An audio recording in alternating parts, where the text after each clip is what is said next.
Bonjour à toutes, bonjour à tous. Alors cette vidéo est là parce que j'ai à cœur aujourd'hui de vous partager une passion que j'ai depuis plus de 30 ans, qui est celle d'un vieux livre chinois qui s'appelle le I Ching, le livre des changements chinois.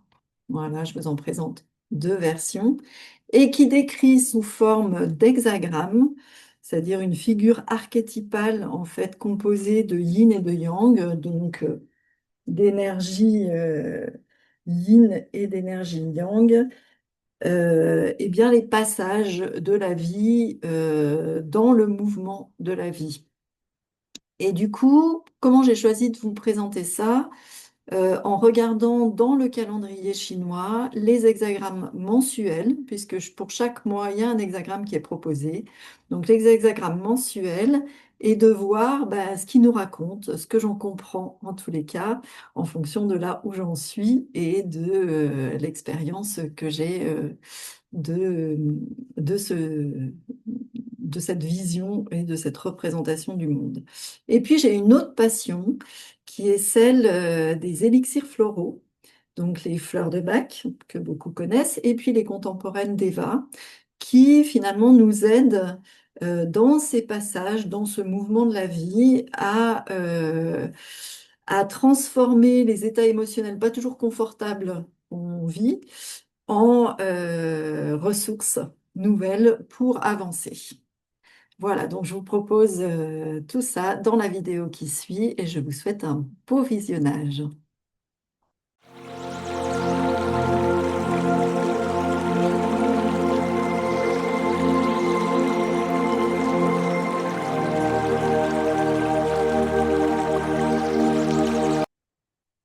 Alors pour comprendre la dynamique qui se joue dans ce passage entre le mois d'août et le mois de septembre 2025, on va regarder le calendrier chinois et on va s'intéresser uniquement pour l'instant aux piliers du mois.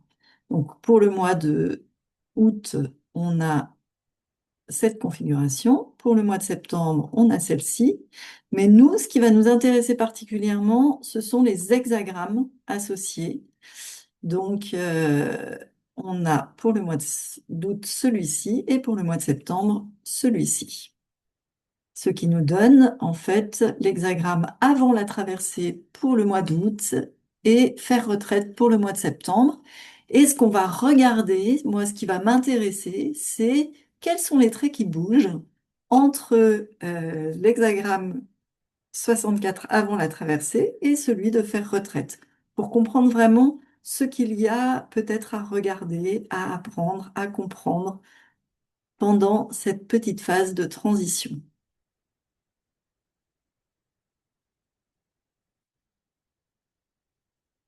Alors, déjà, ce qu'on peut voir, c'est que on part de l'hexagramme avant la traversée. Cet hexagramme, c'est le dernier hexagramme du Yi King. C'est celui qui termine un cycle avant un autre. C'est pas rien. Du coup, on a un grand fleuve à traverser. Tout est déjà à sa place à l'intérieur et on a l'autre rive en vue.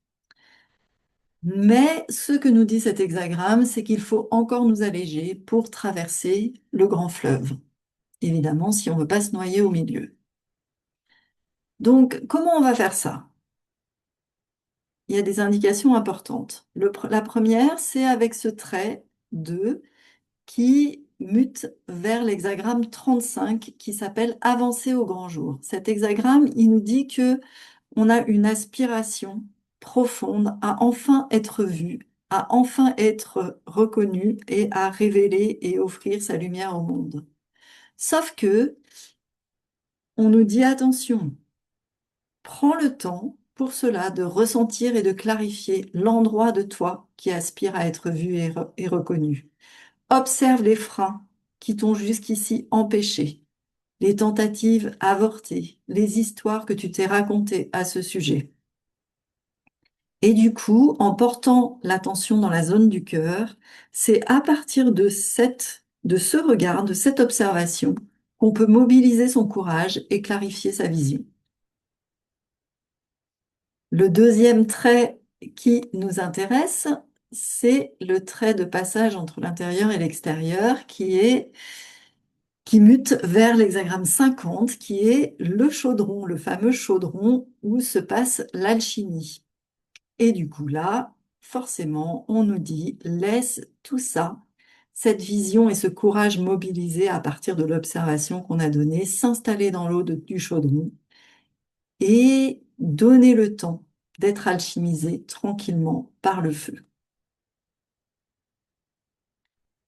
À partir de là, tout en laissant le travail se faire,